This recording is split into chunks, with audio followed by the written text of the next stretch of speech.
Welcome to Mac and Blue, where we introduce you to who is building Arizona, bringing you the people and businesses that shape the landscape around us. From economic development and developers, underwriters and lenders, architects and engineers, to the very builders and suppliers that bring it all together. Now let's join our hosts, Robert Johnson and JJ Levensky, aka Mac and Blue.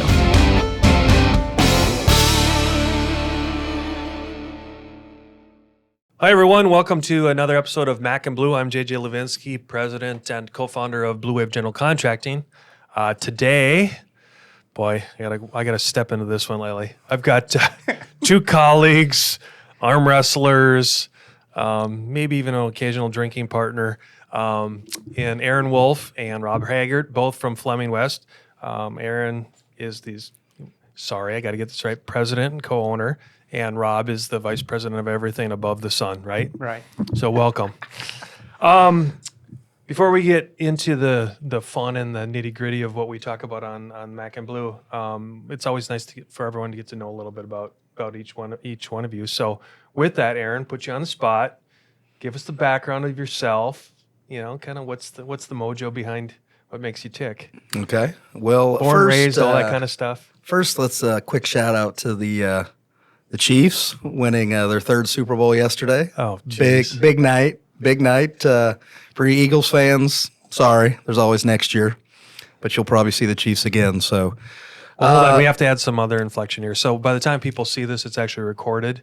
So even though we're recording the day after the Super Bowl, this won't come out for a while. But little animosity amongst men here. So Rob's a diehard Broncos fan, and Aaron's an understated Chiefs fan because he was at the game, and we actually were at a Chiefs and Cardinals game. What was it, the first week of the season? Yep. So I got to see the true colors of this young fella. Anyway, go ahead. There's really no animosity at all. Chiefs have beat the Broncos 15 straight, so we'll leave it with that. Anyway, born and raised in a small town in rural Missouri, and grew up in the construction industry. And wasn't smart enough to get out of it and do something easier way to make money. Came out here in 2002 as a general manager of existing company called Fleming West. And then since a few years later, year and a half later, bought that entity from the gentleman that owned it. Oh. And we were primarily a steel erect company at that time, just primarily pre-engineered buildings and building erection. And since that time, we've grown into many other things, but that's how it started. And Rob, were you there from the beginning or not? No, I came about 7 years ago. Okay. And what was your background? Same thing, general contracting. Kind of been in and around construction all my life. My dad was in the oil field. Was pushing a broom one day at about 15 and said, "Man, I got to be a framer." Became a carpenter, and it just kept evolving from there. And done quite a bit of different stuff over the years, from skyscrapers to football stadiums to gas treatment plants, and I mean everything. It's just what I like to do. So Aaron, go back to so that was the beginning. But then after you bought Fleming West per se, then what immediate transformations did you guys do? Or I assume there was some. I mean. Initially, we really operated as a Butler builder. Okay. So bought materials through Butler Manufacturing Company and erected those products for, typical general contractors in town.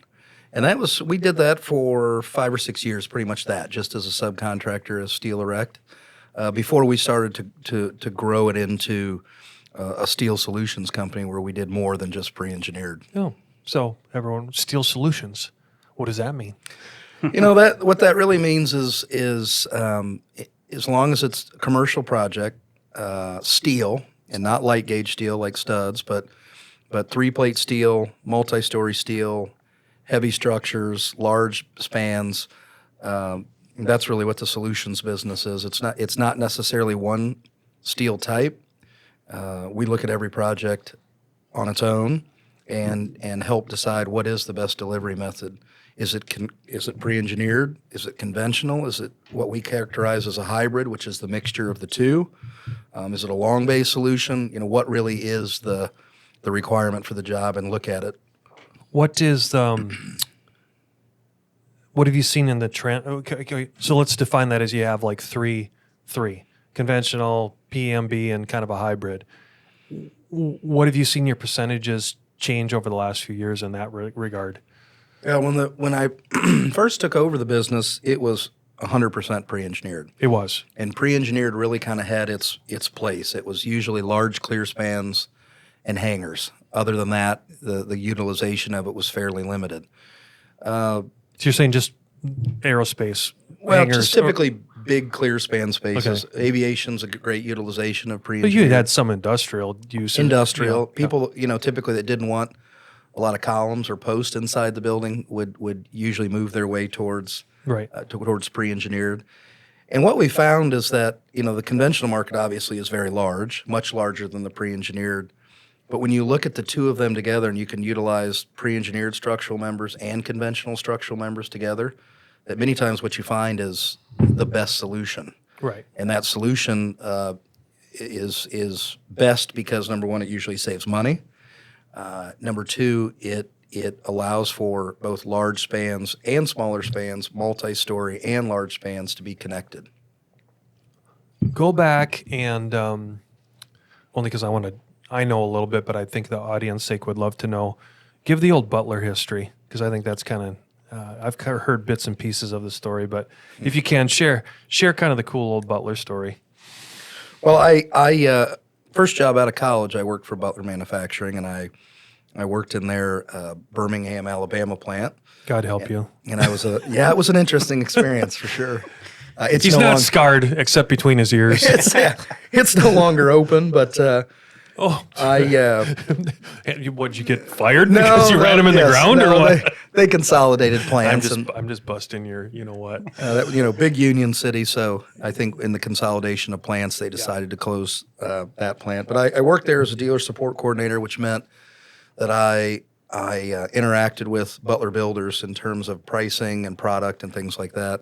Then I had an opportunity to be an area manager, for Butler, and I did that in Tennessee and northern Alabama. So that was a great experience, and that's how I actually got the opportunity to come out to Arizona. Oh, that was the lead in? Correct. Okay. There was a Butler builder in Tulsa, Oklahoma, that owned a large Butler buildership, and he also had a location in Arizona. And I ultimately bought his Arizona operation. Cool. And that'll be still part of the Butler family ever since, right? Absolutely. Butler is not only a vendor, but a partner of ours. Right. They not only manufacture the steel, but they work with us and our clients to design, detail, of course, engineer, manufacture, and ship the steel that we ultimately erect. So a lot of the audience will know this, but there's also a lot of, and I don't mean this in a derogatory manner, but, the layperson that subscribes to this channel. I think if you guys could, either one of you, and Rob, chime in anytime, peel back the onion and explain how the PMB world, and by the way, PMB is short for pre-engineered metal building. See, I got one right. Yeah. But explain how your world works, whether it's you or your competitors. Typically, you'll have like one or two lines or something like that, correct? But and then, if you would, just kind of let the audience know how that whole structure works versus what I call the conventional model. Typically, what we have is a few renderings. We'll have a floor plan and a few elevations. And because our manufacturer designs the steel, it's not already designed by the time it comes to us. Bingo. It comes to us with a concept. We then take that concept and utilize our experience to figure out what's the best layout, i.e., bay spacings or panel types, transitions from metal panel to masonry walls, shapes, skews, all those kind of things. And then we'll price it off those drawings and give people a rough order of magnitude price. And then typically, if awarded the job, we then have Butler create the drawings that get approved by the client or the general contractor, whoever that may be, and then they get released into manufacturing. So it truly is design build then. It is design build. It's really what we do a lot of is design assist. Yeah. So we assist a general contractor or a developer in figuring out the best way to lay it out, the most economical way to do it. And then once it's designed by Butler and shipped, it's all shipped with bolted connections. So that speeds up how long it takes to erect it. We eliminate welding almost entirely. A few jobs have some things that have to be welded because they can't be figured out necessarily in a plant, but better in the field. But what happens then is when it comes out, it's much more efficient. What, oh boy, no, my mind's going 800 miles an hour. Talk about, in that regard, I know as being one of your customers, that the family that you offer as far as the building envelope has increased significantly over the years. You know, when we were all kids, PMB basically meant a machine shed. I mean, or a pole barn, as we called it back in the Midwest. Except Tractor shop. Yeah, tractor. How has all that changed as far as the cladding materials and the wall assemblies and all the things that you can give the GC, the end user, on both the roof and the skin on the outside? How much more are you doing of that than you ever were before? Boy, probably 50% more than we were doing before in the hybrid category of things. And like what though? Like, again, for the audience's sake, describe it. I mean, other than just the metal panel, what other things can you give in panelized, wall assembly, if you want to call it that, or even roof assembly? Well, beyond the structure of the facility, obviously we have several different lines of wall cladding that we can do for building envelope, whether it be an insulated or even an R panel, Okay. All the way through the roof system, which also has a few different roof panel types, including our MR24, which I think is one that we're all real proud of. So, And what does that mean? the MR24 system's a Butler standing seam system. Okay. And it's unique to itself because it's triple rolled versus a traditional standing seam, which is either single or double rolled. Right. If that makes any sense. So your pop can lid, if Yep. you think of the top of a pop can, it's the same thing. It never leaks, right? And so let's stay on that one before I go down a bunch of other ones for you. What's the width or the width that you can do? I forget the spans, but what does that mean for width? How wide can you get those? 24 inches. Oh, I see. It is true. Is the So hence the standard- name 24. Okay. Correct. Is the standard width, and then they have other widths in 3-inch increments so that they can make a building that's not a perfect dimension Got it. fall out correctly. Got it. For me, pre-engineered, has maybe a bit of a negative connotation. Really? A lot of people still believe pre-engineered means off the shelf, means you can get a building that's inexpensive because they've manufactured parts already that then are assembled to build it. Metal buildings are now designed to a 1/4 inch, and every job is designed independently of a previous job, depending upon its location, depending upon snow loading, depending upon wind loading, and utilization of the building. So I think there's a misunderstanding that people think it's very rigid in terms of what it can do, and it's actually not. It can do any dimension. It also, in the past 2 decades, have become much more than just rectangle buildings, farmstead buildings, tractor shops.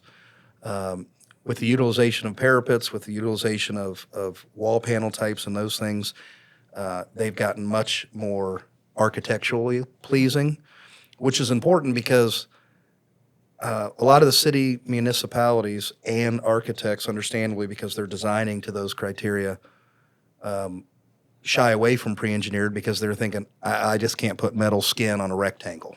So myopic in the thinking. So that's where I was. So let's go down a couple of those things. I think you actually, and no, I didn't give him a cue card. He's actually playing right into my interview tactics here. Go back to, well, let's start here because I really should start there. So again, DRB, which is Design Review Board, for many of the developers and capital people, they know how it runs. Us GCs, that's the first step before you even start any projects. So I think, Aaron, what you're alluding to is that with the flexibility now in what you guys are doing, what your industry is doing, that now it appeases a lot more of the DRB, stipulations, and that hey, we can make something look good and it's still a PMB. It's not Correct. It's not daddy's tractor shed anymore. Exactly. Correct? Correct. Yeah. Okay. So with that, back to you, Rob, then go back to the cladding materials. What can't you do? Or what can you do? I mean, can you do, Can you do stucco and ephes? Can you do brick? Can you do, go down the ACM? Can you make in other words, every other conventional cladding material out there, you can incorporate that into the wall assembly. Is that correct or incorrect? No, that's correct. Yeah. At this juncture, we're not scared off by any of it. Okay. Yeah, there are panels that look like ephes. Yep. There are lots of different profile panels in about any color you want. They have embossed, they have flat, Translucent. they have there's a lot of we can run horizontal. Oh. That's something in the last few years that the manufacturers have really improved upon, is not just running vertical panels but running horizontal or the mixture of both together. They've really had to take being architecturally pleasing serious, because the buildings were, for all intents and purposes, being pushed out into the county areas where the municipalities or the counties were a little bit easier in terms of what got built. Right. Now, you typically, correct me if I'm wrong, though, if we're looking at a wall assembly, you would do everything but maybe except for the storefront or the overhead doors, correct? As Fleming West proper.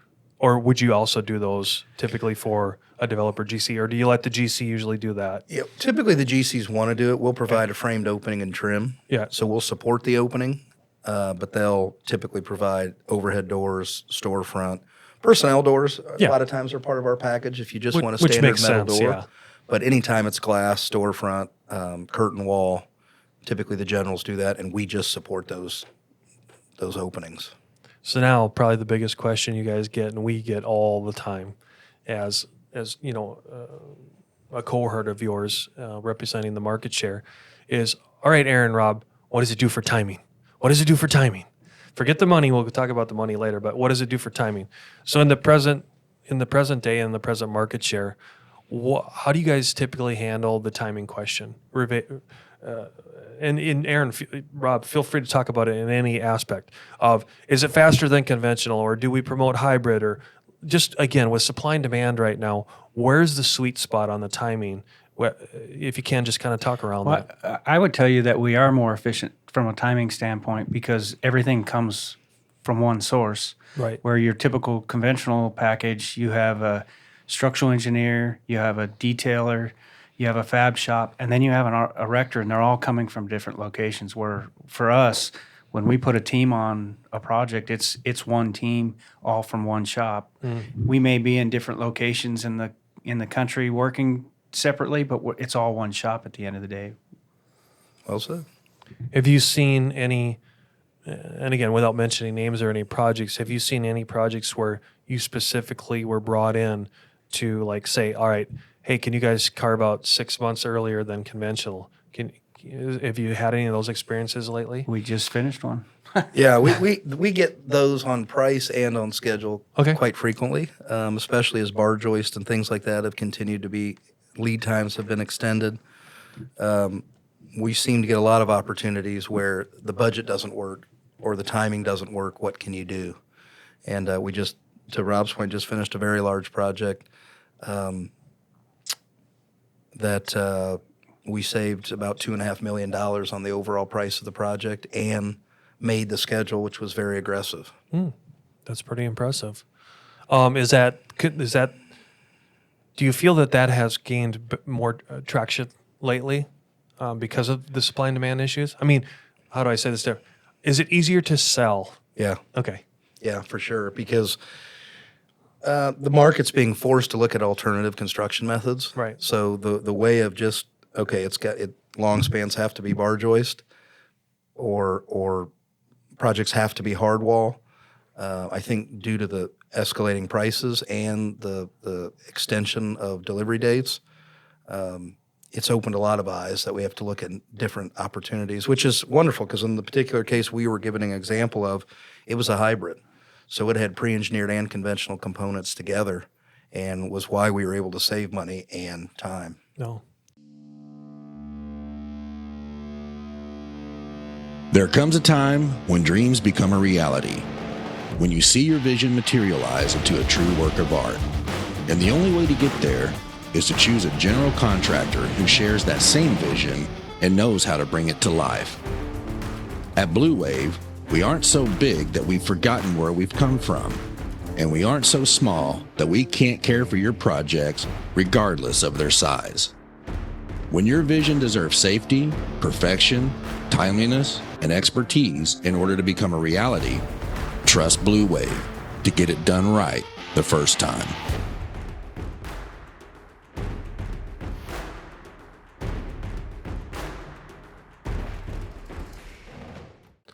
Going back to, we talked a little about the wall assembly. Let's go back to the roof assemblies. So you keep bringing up the bar joist versus deck thing.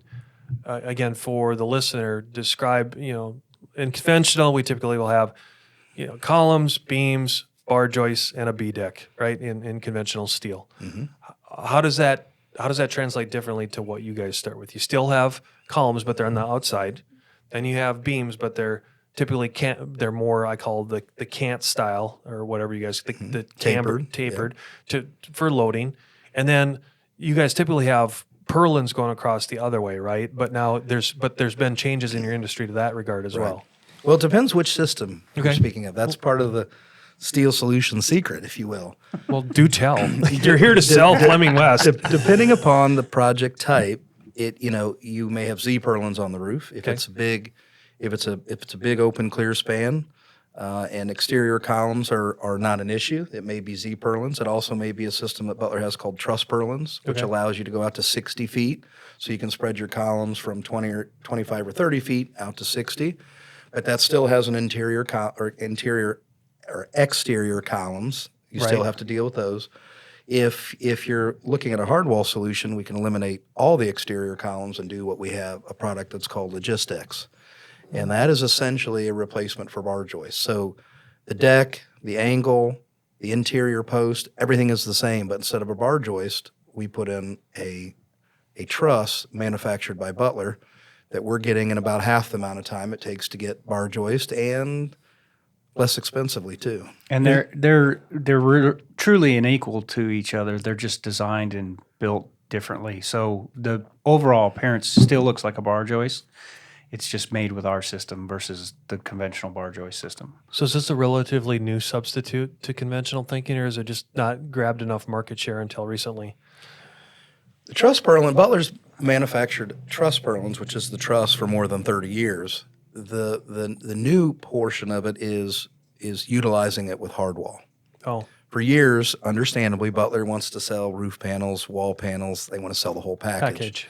This is really them making a step into what I would characterize as being more of a component company. Yep. They're still going to sell a full building package when that's the right thing, a pre-engineered type package. But now they're also willing to sell just the columns, the angle, so it's a the paradigm, truss, it's a paradigm and the shift deck. from them. It is. And Now, it's if a you- shift they've made in the last few years. Now we keep again. We're talking about Butler because they're your partner, but have you seen with the competitors out there? Has that been kind of transformational across the other lines as well? It has not. Oh, it hasn't. No. Really? Wow. It's So they really took the leap of faith then. They have. Okay. And understandably, there's a very large conventional market out there that they're trying to penetrate, and this is how they do it. Got it. So, so I can imagine the politics back in the Midwest, because for those of you that don't know, Butler's in the heart of, I call it Nucor country, right? The conventional way. Did I get that right? Yeah, but it's Kansas City, so home of the Chiefs, home of the Butler manufacturer. Butler's headquarters has been in Kansas City for, much longer than even Nucor was there. Nucor, you're right, has recently moved in, and they've got But weren't they're building they're based out plants. of Nebraska, weren't they? Yeah. Yeah. So again, a little friendly rivalry, and For sure. plus, yeah, if you're not part of the Italian family back there, you might get a little elbow rub. Okay, so we got into a bunch of technical stuff. Let's go back to kind of talk a little bit about Fleming West on the soft side. What are you guys most proud of with your organization? What are you guys doing differently than everyone else? Other than hiring guys like Rob. Well, what we do different than others. Obviously, we've already talked about our relationship with Butler. That certainly gives us a leg up from an engineering detail and relationship perspective. What we do differently, or what maybe we don't do differently, but we really focus on is doing what we say we're going to do. Maybe that's the show me state boy coming out in me, but Rob's the same way, and he's not from Missouri.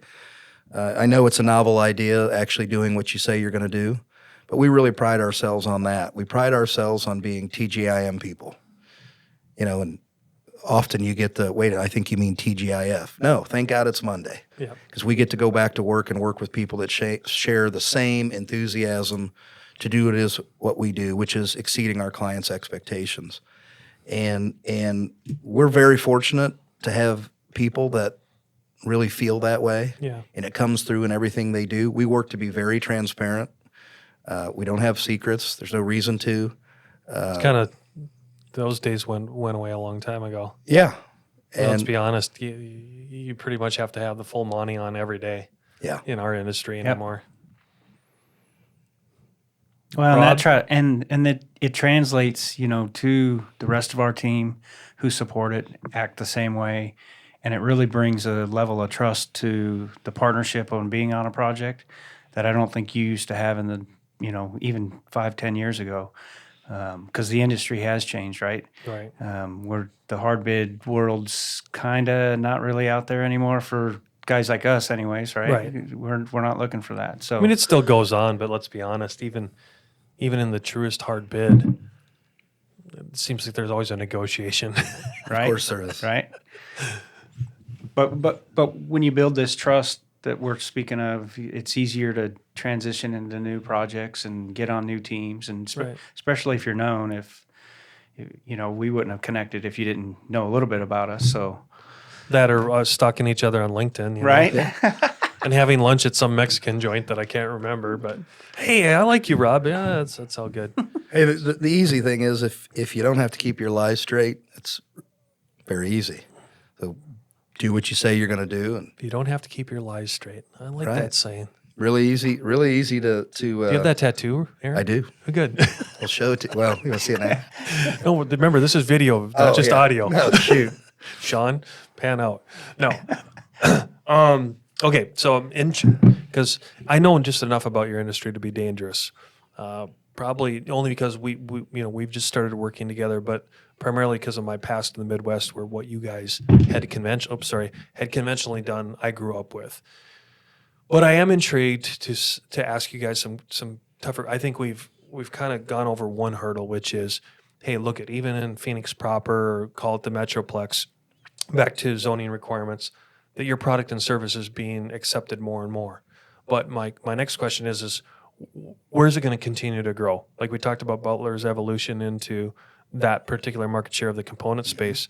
What else do you see? What other demands are you getting out of the marketplace that you're going back to Butler and going, hey, here's a problem, let's solve it and monetize it? Is there anything like that you can talk about that isn't top secret? Certainly the multi-story business Ooh. has become more prevalent. We've done several multi-story projects also through Butler. They typically focus on projects 8 stories and less, with the real sweet spot of being 4 stories and less, which obviously fits the Phoenix market pretty Right. well. The hard wall solution that we discussed earlier, logistics, is really a big move and a shift for them because that's not pre-engineered. That's really conventional. Right. But given the amount of hard wall that's out in the market, you can appreciate why they're moving that direction. Other products, Well, I think our hybrid systems are really coming along. We're working on quite a few different projects that have that.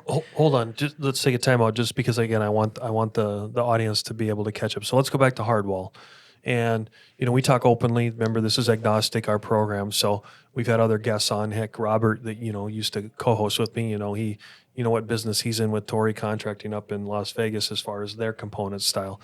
So are you saying on the Hardwall you are?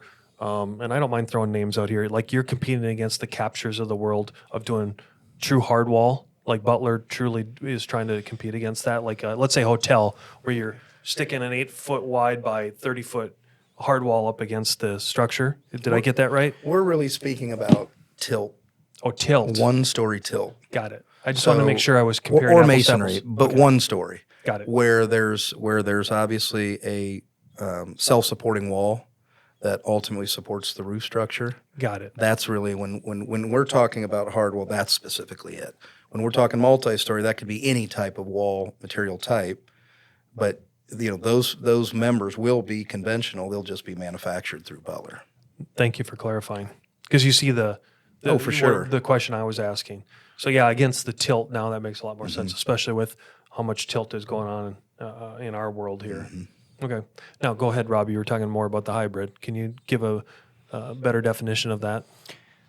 Well, we're seeing a lot of examples, and we're working on a lot of projects right now, which utilizes our hybrid system, which, as we spoke earlier, that integrates the pre-engineered and the conventional steel into one project, where our engineers are looking at where Z purlins can work instead of bar joists, or truss purlin, where our column designs and beam loadings can be integrated into a job to carry a second floor or whatever. So, and then that integration with block and stucco and EFIS and whatnot. So that's more of our hybrid type system, and it's used on everything from stadiums to office buildings. It really doesn't matter. Even some industrial and whatnot. So Right. A good example of that, we recently did a hangar project that had a 2-story, 45,000 square foot office connected to a 30,000 square foot hangar. And the project was conceptualized as conventional, complete. Okay. The hangar portion, which again was only 30,000 feet, was utilizing 30-foot bar joist, which are very inefficient because they're over-designed for such a small span. And as an example, we designed through Butler the 2-story office and fully conventionally, and then the hangar conventionally, but swapped out bar joist for Z purlins. And on a 30,000 square foot hangar, that saved $250,000. Wow. And it still met all the same design requirements, load requirements, and everything that was required. And in this particular job, it was even an Army Corps of Engineers job, and you know how difficult they can be in terms of accepting alternative construction methods. But when they learned it saved $250,000 on a 30,000 square foot structure, even they were willing to consider it. Whether you know it or not, you answered the question. So I'm going to paraphrase it. So I think what you're describing is you went from a key, and I don't mind using this word, in our world as a GC, I look at that story of you went from a trade partner subcontractor to a super trade partner, because now you just added value and you did a much larger component in the scope of work. So in other words, I got one throat to choke. Why wouldn't I come to you guys and go, hey, here's my problem. Do you have a solution? And the more that Butler gives you, then the more you can give the client, i.e. me and the end user. So it's a win-win-win. That's right? why it's so critical that we're in on the front end, so that we can present those ideas, those past experiences, the engineering thoughts, all up in the beginnings to help either bring costs down or make the project more efficient. Okay, so then here's the $4 million question. And this isn't just you guys. I think this is for anyone else listening, and you guys aren't too proud to admit there. Like you said, there's no secrets out there. So if someone else is listening and they have this proprietary solution thing, we could go down a number of avenues. I think you guys talking specifically, how are you getting in front of that now versus before you were the fourth phone call? How are you getting earlier on that call list or that inquiry list? Is it just through brand awareness? Are you educating? How are you getting to the developers, the engineers, architects, even us as GCs, we're moving up that too. I think more and more people are realizing, especially from the capital stack, they're like, we need everyone at the table right from the beginning. But how have you guys transformed that barrier?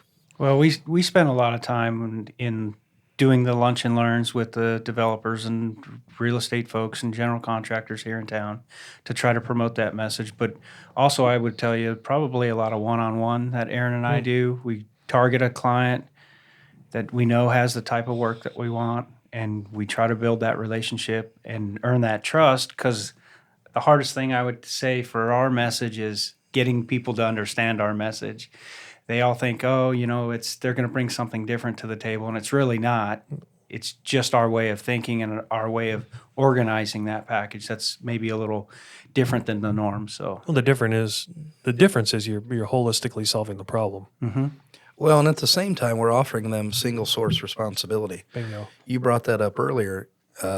There isn't 3 or 4 different groups working together. Right. We're, as you said earlier, we're the throat to choke. We're the ones that you can come to and say, hey, why is this behind? What's going on? The beauty of it is it eliminates a lot of that. It eliminates the finger pointing of, in the traditional sense of it got designed, but then the people that have to manufacture it ask, why did it get designed that way? Or the people that design it and manufacture it don't have the buy-in of the people that actually have to install it. Yeah. So we're going through that process from beginning to end, and it really eliminates a lot of the finger pointing or the why didn't someone bring this up discussion.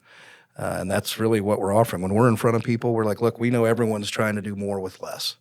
And what we're really offering you, Aren't we all? yeah, we're really trying to offer you the single source responsibility that the structure, and if it's metal cladding or metal roofing, the entire building envelope is our responsibility. So how does that translate to your internal labor? Because now they, let's say your installers, your erectors, your whatever you want to call them. I'm just throwing out different names. But if Fleming West team per se, they have to be more versed in different things, right? Because of the different materials that are coming out of Butler, so to speak, quote unquote. How does that translate to you guys as managers and owners of how to train them and things like that? Is it harder, easier? What are the challenges you guys pose? I think you get the erector over the fear of pre-engineered. Yeah.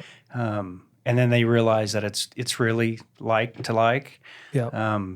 Obviously, we have a lot more bolted connections versus conventional. And it's really, for me, that's really, as a structural guy, that's really the only thing. Spud wrench and Torx, right? Yeah. versus stick weld versus stick. And maybe a little more attention to detail. We have some details that are critical to the structure, for movement and things like that. But outside a conventional set of plans, once you get them through those things, in my opinion, I think they're right on board. This may be a naive question, but with all the technology advances we have, do you actually get, thinking of like the BIM and the IPD, do you actually get an erection sequence drawing or something for the guys and gals in the field or not? We do. We get drawings that are done, if it's a large project, done by sequence. Right. So that really helps them. Yep. It's basically the building the model airplane on steroids. Here's 1, 2, 3, 4, 5, 6, 7, 8, 9, 10. It is. Cool. And we're even, with Butler's help, we're even down to an app to be able to track materials on and off the project and as they get erected too. So You mean the old proverbial, hey, we're done, and where are there 3 sticks of steel still laying in the laydown area? We've all been there before. Oh, yeah. Not us. Rob's but like, others have for sure. Did I forget that header in the elevator? And really it goes beyond that because we're checking it off after it comes off the truck, and then it's GPS coordinated. Oh. So on a large project or a large job site, when we're scanning it, we know where every piece is, and more importantly, if there's a missing piece. Because it's one thing to have extra pieces, as you know. It's even worse to have a missing piece because if you don't find it before you need it, now you've stopped the project. And our superintendents through that application are able to find that missing piece that's logged, and then they're able to get back to our manufacturer and have that piece reproduced a lot quicker than you would in a conventional aspect.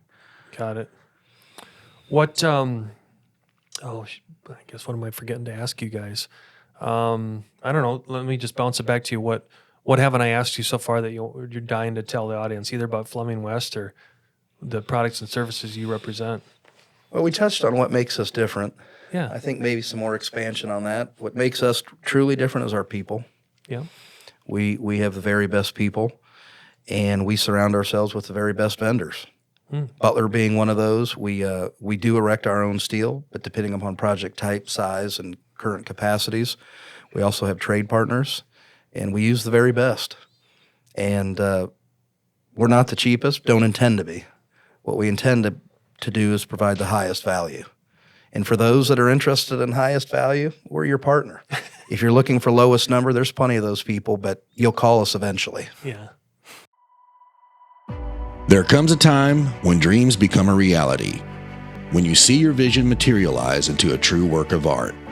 And the only way to get there is to choose a general contractor who shares that same vision and knows how to bring it to life.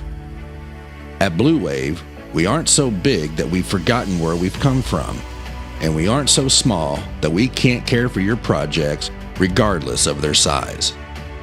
When your vision deserves safety, perfection, timeliness, and expertise in order to become a reality, trust Blue Wave to get it done right the first time.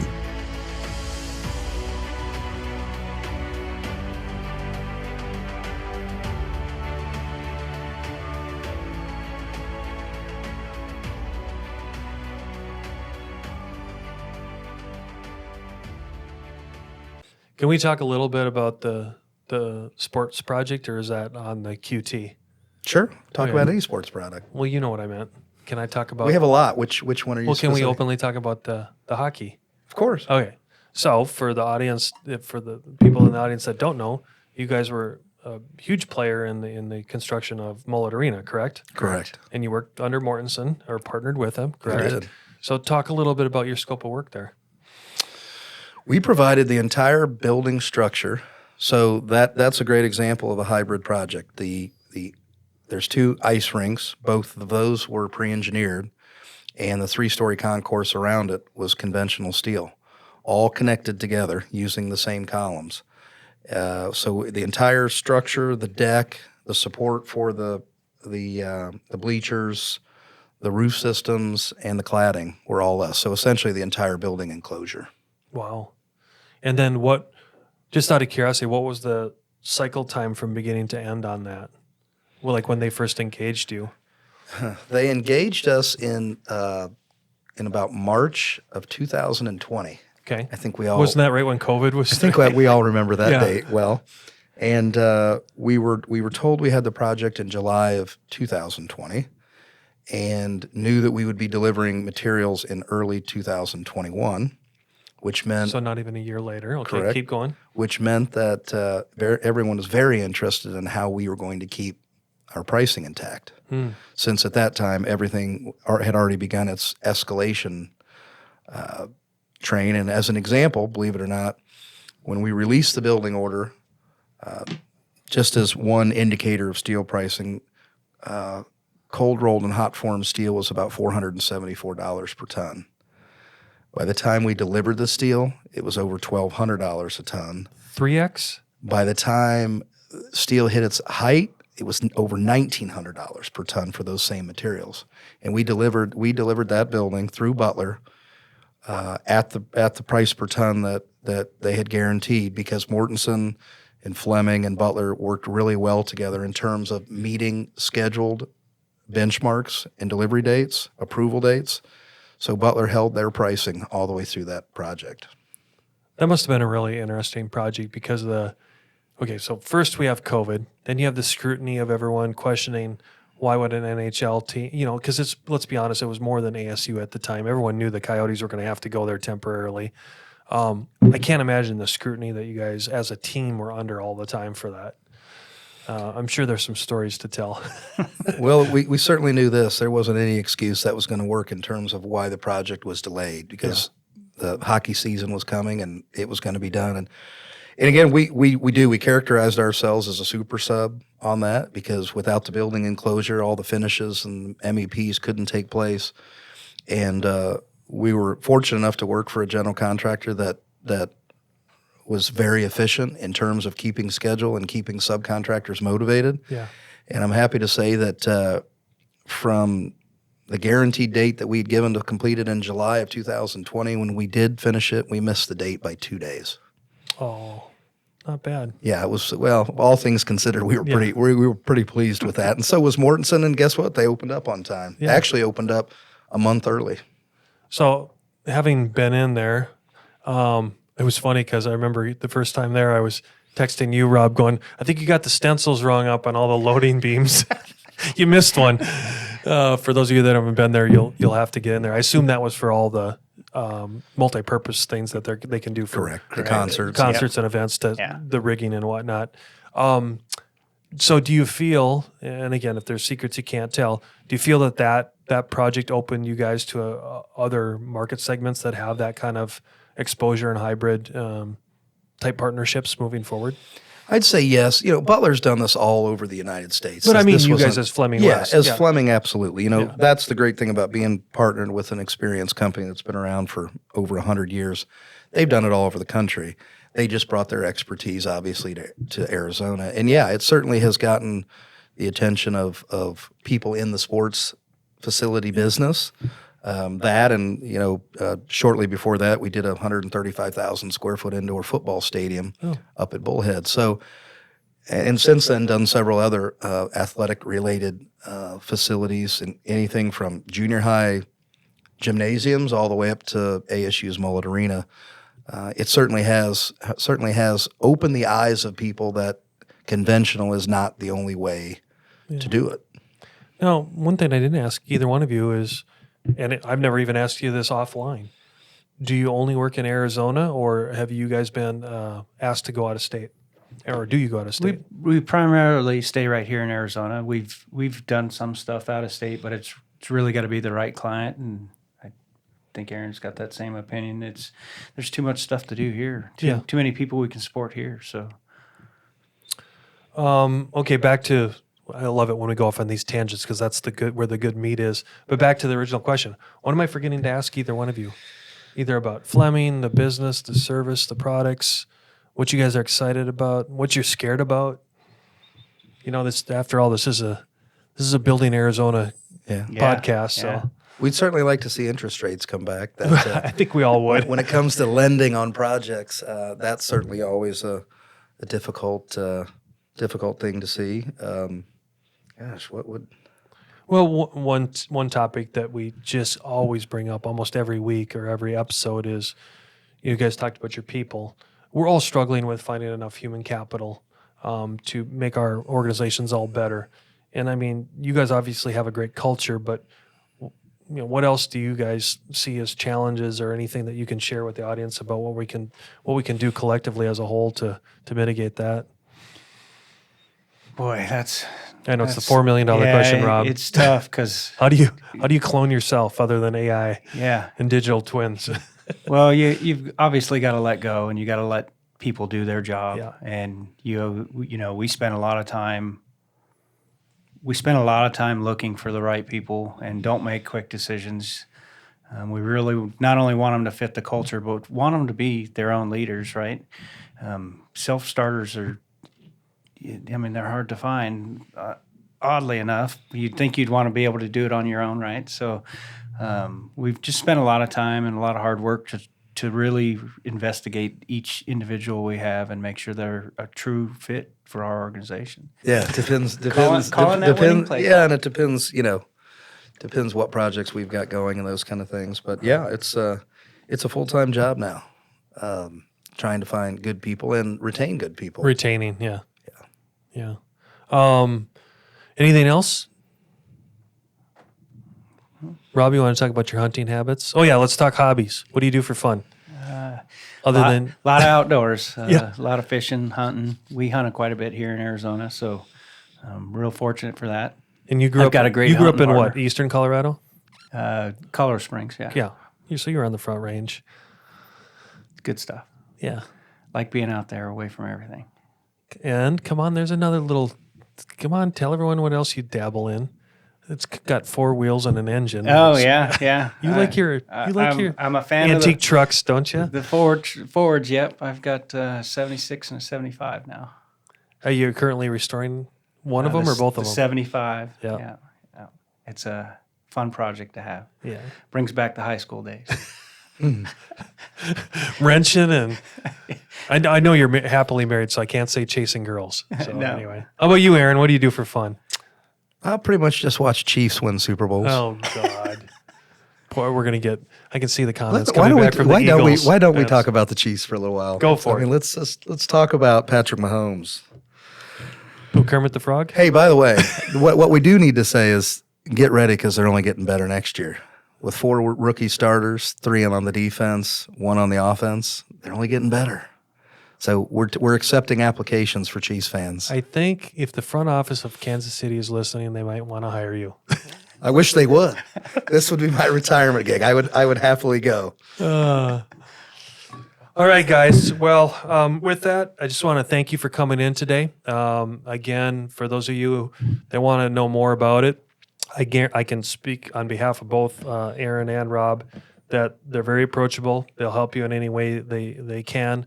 And even though they're Fleming West and they partner with Butler, I've been around them enough to know that if you have a holistic need, they will give you that solution, whether they can do it or not. In other words, they're the pay it forward kind of guys and gals organization that we all want to be. We all aspire to be in our industry. So, from that Building Arizona ethos that I love to advocate for on our program, a little shout out to you guys, because we need more of you guys in our industry. So thanks for that. And Thank you. thanks for being on the episode. Until next time, thanks again for watching Mac and Blue. You've been listening to the Mac and Blue Show, brought to you by Torrey Contracting and Blue Wave General Contracting. Be sure to subscribe to the Mac and Blue podcast on your favorite podcast platform. Follow Robert Johnson and JJ Levensky on LinkedIn and Instagram. Tune in live every first and third Thursday at 3 p.m. as we continue to introduce you to the people building Arizona. Walt Disney said, "You can dream, create, design, and build the most wonderful place in the world, but it requires people to make the dream a reality." Until next time, make it a great day.